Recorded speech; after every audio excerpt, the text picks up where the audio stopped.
On va terminer par la politique française, puisqu'on a deux anciens ministres sur ce plateau. Mon cher Gauthier Lebret, ça ne vous a pas échappé, évidemment. Non, ça n'a pas échappé. Ça ne vous a pas échappé. Avec la non-censure des socialistes, les Insoumis donc, veulent bannir le PS du nouveau Front Populaire. J'ai hâte d'entendre Jean-Marie Le Guen sur le sujet. Alors, divorce annoncé ou pas, au retour au nid possible, on ne sait pas. En tous les cas, Éric Coquerel s'est exprimé chez nos confrères de France 2. On l'écoute. Là, les socialistes, tous nos partenaires de gauche savent maintenant ce qui va se passer. D'accord ? Si ce gouvernement ne tombe pas, la suite, c'est M. Retailleau, c'est la remise en question du droit de sol. On ne pourra pas faire comme si on n'était pas au courant. Donc, il y a une chance de faire en sorte que ça ne soit pas le cas, c'est lundi, avec le projet de loi de finances de la sécurité sociale. En plus, il est très mauvais. Il s'attaque en réalité à la fois aux assurés sociaux. Il ne met vraiment pas suffisamment d'argent sur les hôpitaux. Donc, il y a une raison, j'allais dire, sociale pour le censurer. Mais en plus, il y a une raison politique. C'est que sinon, la suite, c'est M. Retailleau. Est-ce que les socialistes veulent ça ? S'ils ne veulent pas, il faut qu'ils votent la censure lundi. C'est lundi où ça se passe. Allez, interrogation orale avec nos deux anciens ministres. Je commence avec vous, Jean-Marie Le Guen. Le spectacle donné par nos élus au sein de l'Assemblée, qui n'est pas nouveau, et ce divorce annoncé ou pas entre les Insoumis et le Parti Socialiste. Ouais, apparemment, les socialistes ont décidé d'arrêter de se faire marcher sur les pieds par LFI. C'est une bonne nouvelle. Je crois que voilà, il faut aller maintenant jusqu'au bout. Parce que ces gens-là, je parle de LFI, n'a pas grand-chose à voir. Parce que la tentation ne sera pas de revenir au nid ou aux élections, des futures échéances. Ça dépend de plusieurs choses, des situations des uns et des autres. Ça dépend aussi du mode de scrutin. On est dans des histoires qui sont très compliquées. Autant, je pense que les projets, on le voit maintenant, enfin on le savait avant en termes d'identité, mais c'était pas montré par le Parti Socialiste.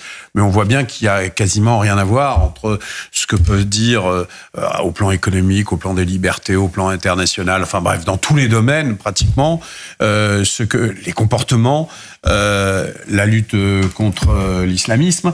On voit bien qu'il y a absolument rien à voir entre la gauche historique et puis ce qu'est LFI. Donc voilà. Après, il y a des modes de scrutin c'est compliqué. Donc peut-être que je pense qu'il faut aller vers la proportionnelle de façon à faire en sorte que les partis de gauche et de droite ne soient pas liés à l'extrême droite ou à l'extrême gauche.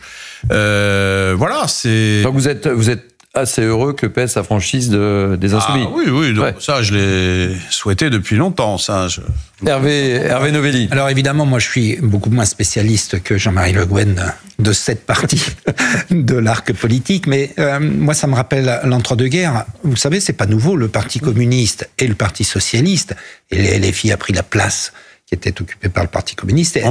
Les communistes traitaient les socialistes de sociotraîtres. Et il y avait des procès, des procédures et des élections qui ne se déroulaient pas avec l'Alliance. Donc ça, je rejoins Jean-Marie Le Guen, la proportionnelle va libérer les choses. Je t'aime moi non plus, et ça dure pas longtemps. Effectivement, c'est pas nouveau. Hein. Il y avait le cartel des gauches en 1924, il y avait le Front populaire en 1936.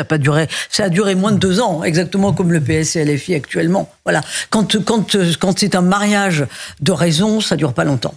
Olivier Faure joue la rupture. Gauthier Lebret. Il a besoin de jouer la rupture pour son congrès et pour être renouvelé premier secrétaire. S'il n'y a pas de proportionnel parce que François Bayrou n'a pas eu le temps ou pour une autre raison, il jouera le remariage pour sauver son siège de député. Donc il y aura un retour au nid, Gauthier Lebret, c'est ça que vous êtes en train de nous dire. Je fais le parallèle, je dis c'est Richard Burton et Elizabeth Taylor. Ils ont le record de divorce et de mariage. C'est exactement pareil. Ça divorce, ça se remarie, ça divorce, ça se remarie. Voilà. C'est tout à fait ça. C'est important pour nos concitoyens. Jean-Marie Le Guen. Les Français savent maintenant que LFI mène la gauche en général dans l'impasse. Je pense que c'est un point qui n'était pas du tout acquis en 2022, voire même en 2017. C'est-à-dire qu'il y avait eu une espèce avec la verve de Mélenchon, l'idée que demain, on allait faire la gauche qui gagne. Bon, on a bien compris qu'avec LFI, c'est de moins en moins la gauche, c'est de plus en plus une caricature liée au communautarisme, et c'est certainement pas une capacité d'alternance en France.